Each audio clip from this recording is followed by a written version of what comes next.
Have you ever felt like your desire controls you, as if something inside you was pushing your buttons, and you just obeyed? And what if I told you that according to Schopenhauer, this is not only true, it's a curse, a prison built on impulses, with walls made of pleasure, and invisible bars called instinct.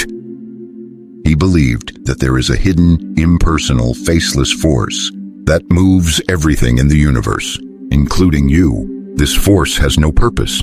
He doesn't want to see you happy. She just wants to continue existing.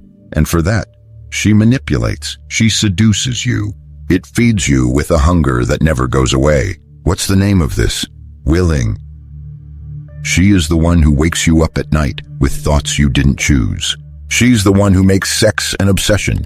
It is she who pushes you day after day into the silent cycle of pornography and masturbation, as if something inside you is dragging you into an abyss that seems to give you pleasure, but it only delivers empty. You think you are in control, but it's being drained, and he doesn't even realize it. Schopenhauer would say, "You do not desire the woman, you desire to obey the will."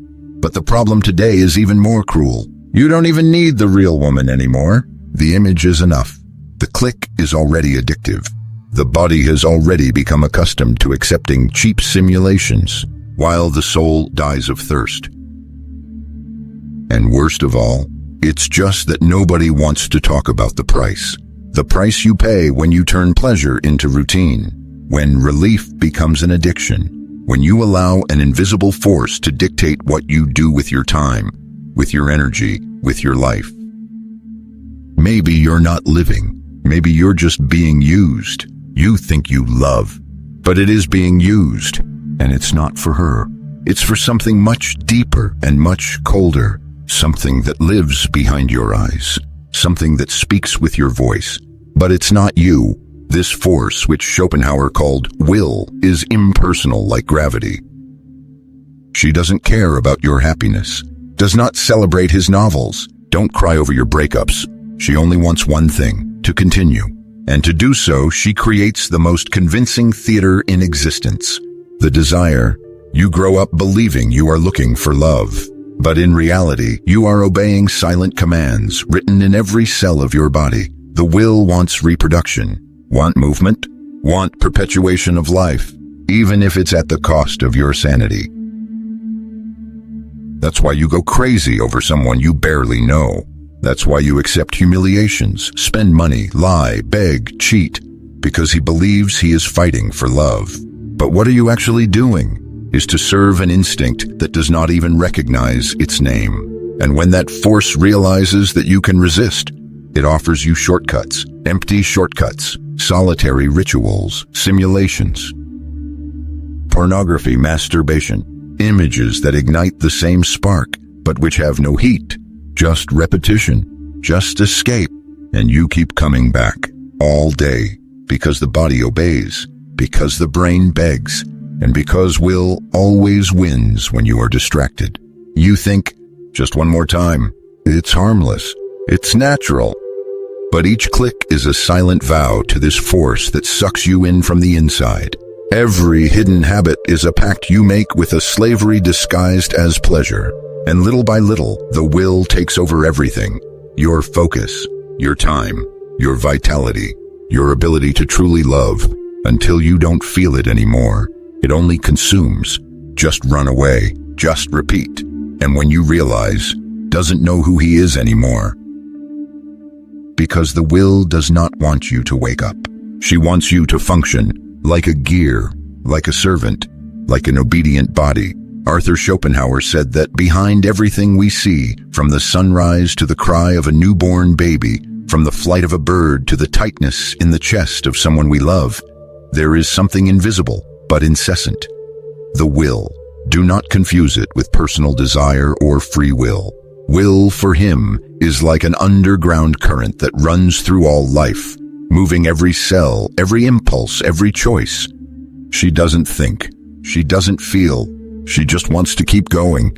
She does not seek your well-being nor your happiness, much less your inner peace. What she seeks is to survive, reproduce, persist. even if it costs you everything.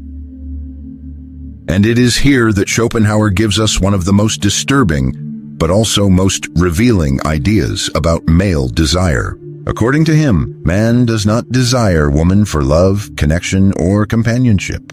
What he really wants, albeit unconsciously, is the continuation of the species.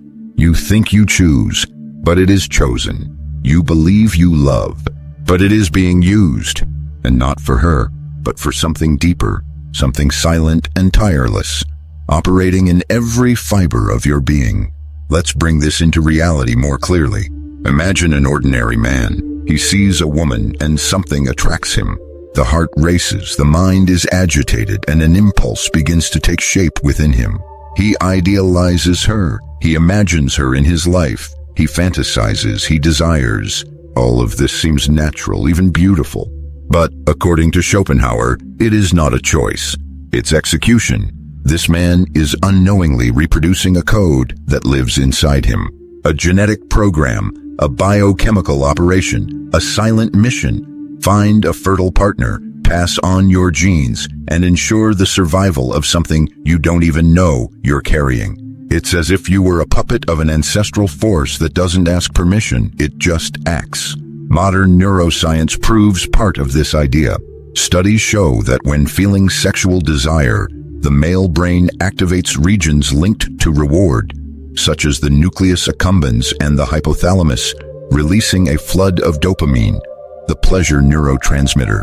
But this pleasure does not come alone.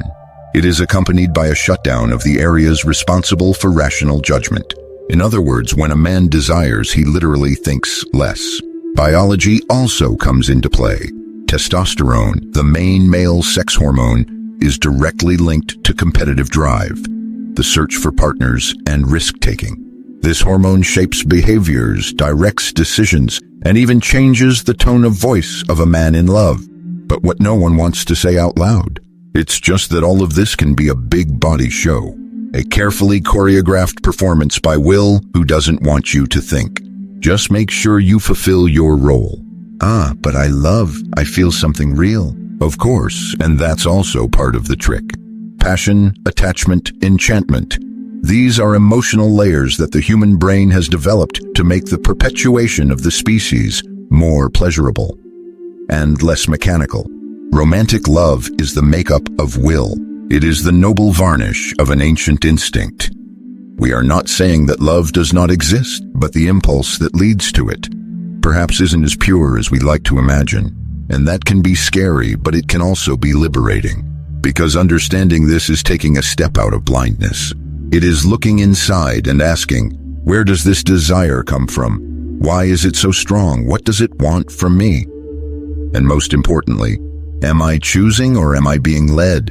Now imagine all the relationships, life decisions, marriages, and heartbreaks that arose not from conscious choices, but from the execution of a biological code as old as time. How many lives have begun and how many have ended because of a desire that was never truly understood. Modern psychology, especially evolutionary psychology, supports this idea with concrete data. It shows that our attraction behaviors are linked to signs of fertility, youth, and facial symmetry. Appearances matter not just because they are beautiful, but because they indicate a chance for healthy procreation. You see beauty, but your body sees genes. All this happens in milliseconds, before thought, before the choice, before consciousness. Is it cruel? Perhaps. But it is the truth hidden beneath the novels, the promises, and the poems. And what Schopenhauer did was to tear away that veil. Without anesthesia, without affection, but we can look at it with more compassion. Because by recognizing this force, we do not need to be dominated by it. We can observe, understand, and, who knows, redirect. After all, if we are conscious beings, we have the right and perhaps the duty not to live like automatons of an invisible desire, but as men capable of looking within and ask questions that the body doesn't want us to ask, not to deny desire, but so that he stops possessing us and starts serving us. Psychologist and Professor Jordan Peterson, even coming from a different school, has already warned, men often do not know what they want because what they want was not chosen by them. The phrase echoes like a broken mirror of Schopenhauer's thesis. You think you are free, but you are going around in circles, guided by a desire that is not yours. And modern neuroscience confirms sexual urges activate regions of the brain linked to compulsion, not rational choice. In other words, you don't decide, you just respond. Like a reflex, like a code, like an animal. Psychiatrist Ian McGilchrist, when studying the cerebral hemispheres, revealed something even more disturbing. The right side, responsible for intuition and imagination, is deeply rooted in symbols, images, and metaphors. It is this side that leads you to passion, to despair, at fantasy. You don't love because you decide to love.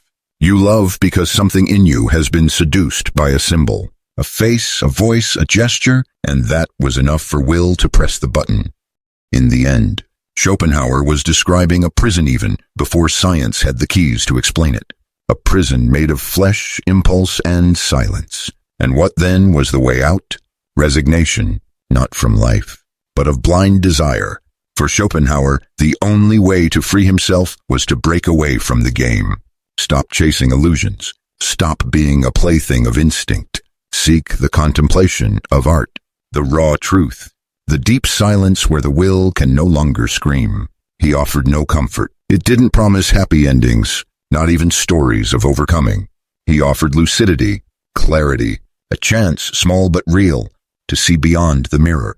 And maybe, perhaps the most terrible price of male desire. Don't fall to your knees for love, but realize that throughout your life, whoever wished for you, it wasn't you. Now that you know this, what are you going to do with this truth?